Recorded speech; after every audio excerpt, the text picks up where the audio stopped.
How's it going, NPC Nation? Welcome back to a brand new video. And this video is going to be called Let's talk about the MLB Challenge rules. So this year, if you are a baseball fan, I just got into it, been listening to a few games. MLB implemented a challenge. And guess what? The coaches can't get involved.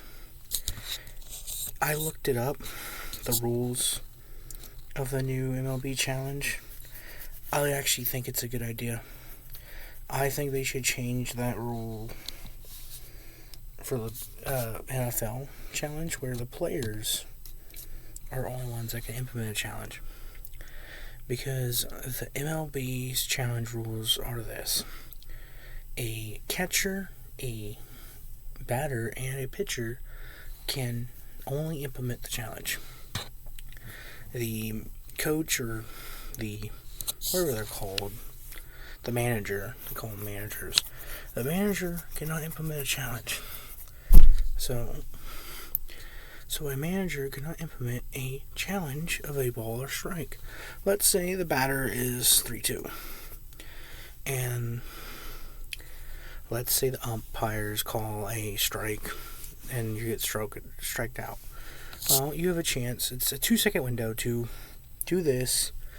You tap the top of your helmet or hat, or for pitchers you tip your hat. For catchers you tap the helmet. You get a chance to challenge with 2 seconds after a strike. Let's say you have 3 balls. Now you have 3 strikes. You challenge it before you get before it's considered a strikeout. You challenge it, and now, let's say the challenge goes through. They can decline the challenge only if the dugout gets involved, if your coach gets involved, which I like. I like that players get to control the challenge of your team. Your team gets 2 challenges, and the players get to control it. Baseball keeps changing, and now with the challenges, this makes it more interesting. I actually might watch more baseball with the challenges, plus the pitch clock. The pitch clock's cool. That was cool when they implemented that, because it makes the games go by faster. The games are now like up to 2 hours long. You can literally watch a football game is 3 hours long with the commercials. A baseball game is now the same amount of time, and it has more innings. Well, they call it innings, but periods or whatever you want to call it. It has 5 times more, length, with the innings going up to 9. In case, all the way to a bottom of a 9th inning, or 8.5 innings. If you're the away team, if you are the home team and you're up, it won't go to a bottom of the 9th. But in the only if the away team scores. But this challenge rule is cool, because the challenge gets declined if the dugout is involved. You get 2 challenges, and if the game goes extra inning, you get an extra challenge back. So you get 1 challenge. So if you go to a 10th inning, you get an extra challenge. So let's say you didn't use any of your challenges, you still get your 2 challenges, plus you get a 3rd challenge.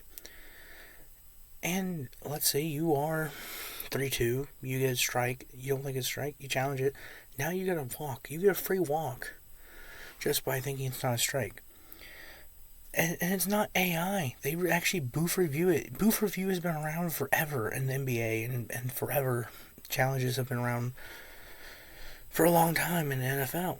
And now with challenges in baseball, one of the oldest sports in the United States, and hockey also has, I don't think they have a challenge. They do. I think they have 1.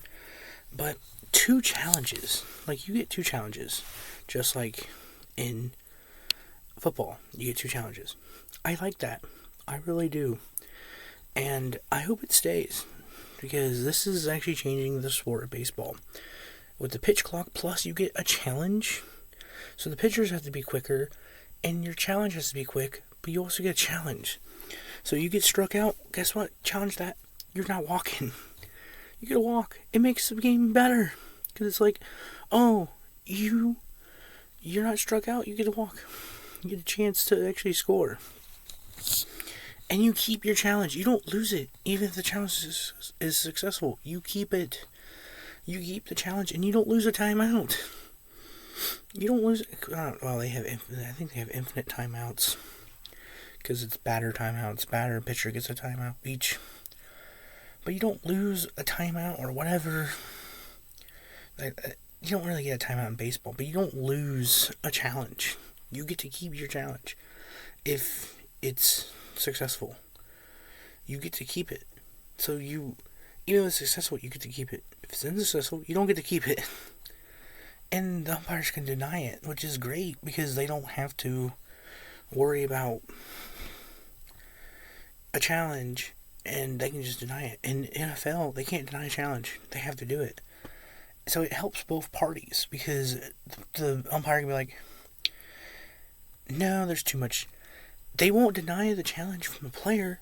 They'll deny it if they were like, did the dugout tell you to challenge?